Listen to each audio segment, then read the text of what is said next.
Nos encontró haciendo un paseo por el dial.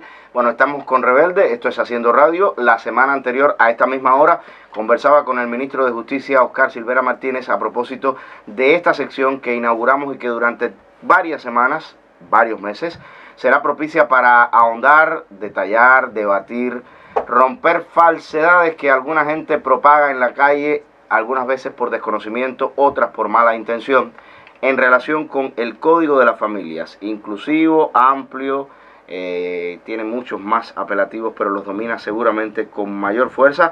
Mi segunda invitada a esta sección, me da muchísimo gusto tenerla sentada al lado, a Yamila González Ferrer, la vicepresidenta de la Unión de Juristas de Cuba. Buenos días. Buenos días y muchísimas gracias por la invitación y estar aquí con ustedes y poder aportar a que los radioyentes puedan tener un conocimiento mayor del proyecto de Código de la Familia. Muchas felicidades, porque todos los días son días de la mujer y aunque estamos ya pasados de fecha, repito, todos los días son buenos para felicitarlas por la obra. Muchas gracias. Y escuchábamos el reporte de Haroldo García exaltando la obra de una mujer, la única que en Cuba se dedica a práctico de puerto, una tarea asociada fundamentalmente a la presencia masculina. Sin embargo, ella, con una feminidad especialísima, con una ternura tremenda, nos contaba su historia de vida. Y yo le quiero preguntar justamente eso, ¿a qué se debe que en Cuba, en un país donde la mujer está emancipada, empoderada, con total capacidad para hacer, mandar, dirigir, para hacerlo todo en cualquier esfera de la vida, por qué es necesario incluirla en el Código de las Familias, actualizar el tema vinculado con la mujer? Bueno, mira, el asunto es que por más que por supuesto la revolución, el proyecto social cubano ha aportado a la igualdad de derechos, por más trabajo que se haya realizado, hay que reconocer, por ejemplo, el papel de la Federación de Mujeres Cubanas como la organización que aglutina a todas las mujeres en su diversidad y que, como bien lo reconocía el Plan de Acción Nacional de Seguimiento a la Conferencia de Beijing y lo sigue reconociendo el Programa Nacional para el Adelanto de las Mujeres, es el mecanismo nacional para el adelanto. Pero no cabe duda que todos estos procesos a nivel de la subjetividad, de la incorporación de nuevos conceptos, son más lentos.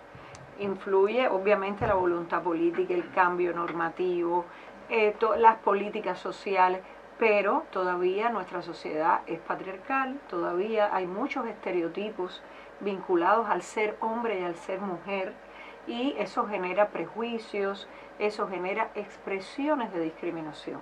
Y es precisamente en el ámbito familiar donde esas expresiones de discriminación todavía están más asentadas en nuestra subjetividad. Por lo tanto, el trabajo tiene que ser permanente en función de la igualdad, de crear alternativas, de crear oportunidades. Y en el ámbito familiar, aún y cuando, como te decía, las mujeres estamos socialmente muy integradas, pero en el ámbito familiar todavía tenemos la doble jornada, porque se aprecia, y ese es uno de los estereotipos, que las mujeres son las responsables de la vida en el hogar, del cuidado, del trabajo doméstico. Ya por supuesto hay muchísimos más hombres que participan, hay familias que tienen relaciones mucho más democráticas, de mayor corresponsabilidad, pero todavía hay esa mirada de que son las mujeres las principales responsables. Por lo tanto, el proyecto de Código de la Familia, déjame decirte que en su momento el Código de Familia, en 1975, el vigente, tuvo un papel fundamental. De hecho, uno de los hitos fundamentales de ese código fue ubicar la igualdad de derechos de mujeres y hombres en el ámbito familiar como algo principal. Claro.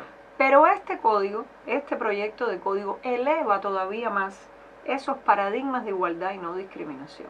Por eso desde el propio artículo 4 del proyecto se enfoca la igualdad de derechos entre mujeres y hombres y se expresan dos cuestiones fundamentales. Una, la de la necesidad de los equilibrios en la distribución del trabajo doméstico y de cuidado. Es decir, hay un deber de cuidado que es un deber familiar y que eso no puede conllevar a sobrecargas a algunos de sus miembros. Y esto, te repito, es muy importante porque son el cuidado en Cuba tiene rostro de mujer, principalmente. ¿Cómo podría llevarse a la práctica? Una vez vamos a suponer que ya lo debatimos, lo sometimos a consulta popular, aprobamos el Código de las Familias, lo actualizamos. Después en la práctica, que se cumpla eso, porque las personas seguro tienden a decir, es mi familia, no se meta. Aunque esté en la ley, aunque esté en el código aprobado y acuñado y dicho que ese es el patrón a seguir, ¿cómo lo podemos llevar a la práctica? Mira, tiene vamos a darle como una doble mirada. La primera es el carácter educativo y pedagógico que tiene el código.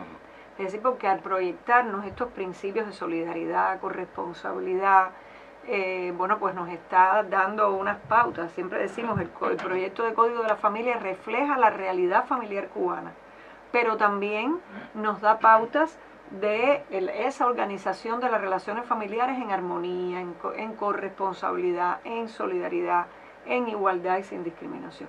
Ahora, una pregunta interesante, ¿cómo hacer cumplirlo? Bueno, porque este proyecto de Código de las Familias no solo se queda, vamos a decir, en esos principios éticos o en esa labor educativa desde su proyección, desde su contenido, sino que en este caso nos está dando efectos y consecuencias jurídicas ante determinadas situaciones. Por ejemplo, en materia de valor económico, del trabajo doméstico y de cuidado, no se queda en un pronunciamiento, sino nos está expresando, artículo 212 del proyecto, que estos desequilibrios que pueden existir por roles tradicionales no pueden generar desigualdades, no pueden generar asimetrías. ¿Y cómo lo puede garantizar? Bueno, pues ante determinados conflictos que se susciten en la vida familiar, se dan posibilidades alternativas para actuar. Por ejemplo, ante divorcios, separaciones, hay figuras, como por ejemplo la de la pensión al excónyuge vulnerable. Esta es una figura que existe hoy en el Código de la Familia de manera muy elemental. Esta figura en el proyecto se perfecciona, se amplía, se reivindica de una manera diferente. Hay otra figura, la de la compensación económica. Bueno, también para esas personas que perdieron oportunidades en la vida, porque no cabe duda de que el trabajo doméstico y de cuidado genera es decir, te hace perder oportunidades porque dejas de vincularte socialmente al trabajo, digo, al trabajo estatal o no estatal, porque trabajando estás muchísimo. Sí, sí. Eso de pensar que una persona, ama de casa, o también pueden ser hombres que se dedican a la vida en el hogar, no hacen nada, están esperando a que el que trabaja, entre comillas, sea el que traiga las cosas, no. Es decir, el que hace la labor de trabajo doméstico y de cuidado se pasa todo el tiempo trabajando incansablemente. Por lo tanto, bueno, todas estas figuras vienen a dar alternativas ante separaciones, divorcios, determinadas situaciones se pueda actuar y tenga efectos y haya una protección efectiva ante situaciones como Hay que dominarlo, hay que estudiarlo, hay que profundizar. ¿Cuántos artículos tiene? Porque veo que domina de memoria totalmente el proyecto, Yamila. ¿Cuántos hacen referencia a este tema de la mujer dentro de todo el proyecto? No, mira, son varios, porque realmente ahora estamos hablando precisamente de los derechos de las mujeres, pero este es un proyecto que, es decir, va en función de todas las personas, claro, va en función de todas las personas y en cada una de las instituciones.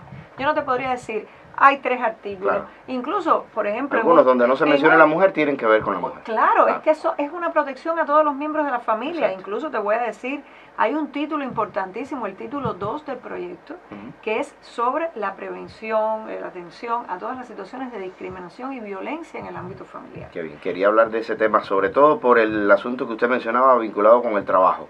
Hay varias aristas en las que se evidencia aún el tema de la discriminación, porque están todavía aquellos hombres que dicen, no, si yo te mantengo, tú no tienes que ir a la calle a trabajar. ¿Cómo se defiende el derecho de la mujer en este sentido? Y la otra está vinculada con los que la contratan. Hay muchas personas que dicen, ya en el sector no estatal se está evidenciando, yo en mi negocio no quiero mujeres porque después que vengas probablemente salgas embarazada, tengas muchos problemas, tengas que quedarte en casa, me afecta mi rendimiento en el business, en el negocio, en mi trabajo por cuenta propia. ¿Cómo se defienden estas dos aristas para la mujer? A ver, mira, estamos hablando de cuestiones que no solo tienen que ver con el ámbito familiar. Claro. Porque el Código de la Familia se refiere propiamente a lo que ocurre en las relaciones jurídico-familiares. Pero obviamente hay muchas situaciones que influyen en la vida familiar. Por eso en materia laboral, por ejemplo, hay protecciones especiales, no solo para las mujeres que trabajan en el ámbito estatal, sino también para las que trabajan en el ámbito no estatal. Pero de todas maneras, tenemos un reto muy importante en materia de sensibilización y capacitación. Porque nosotros tenemos legislaciones muy inclusivas, legislaciones que no discriminan, sin embargo en la práctica se discriminan. ¿Por qué? Porque son los estereotipos que tienen las personas en su cabeza y que funcionan así desde la subjetividad y hacen que a la hora de una toma de decisiones, bueno, pues sencillamente se esté teniendo actitudes discriminatorias. Por eso lo importante es sensibilizar, es capacitar a nuestros profesionales, a nuestros funcionarios, a quienes prestan servicio, pero también es muy importante la cultura jurídica de la población y en particular de las mujeres, para que puedan percibir cuando están frente a un acto discriminatorio y poder denunciarlo, actuar en función de eso. Es decir, que tiene que haber una correlación, una articulación entre lo que dictan nuestras normas jurídicas y toda la capacitación, la cultura jurídica que tenemos que trabajar para que estas normas se puedan hacer efectivas y las personas puedan exigir sus derechos y, bueno, ante vulnerabilidad, actuar frente a ellos. Hace varios años este programa presenta un segmento que se llama Cosas de la Vida, lo presentamos los martes y los sábados y que tiene mucho que ver con los derechos de la mujer, con la defensa, con su cuidado, con la posibilidad y la necesidad de evitar los actos discriminatorios y buscar la reivindicación del sexo femenino. Vamos a escuchar un trabajo de la periodista Isel Quintana Freire en la que asegura que el Código de las Familias es una conquista de la mujer cubana. Y regresamos al segundo momento de diálogo con la vicepresidenta de la Unión Nacional de Juristas de Cuba, Yamila González Ferrer. Isel, bueno.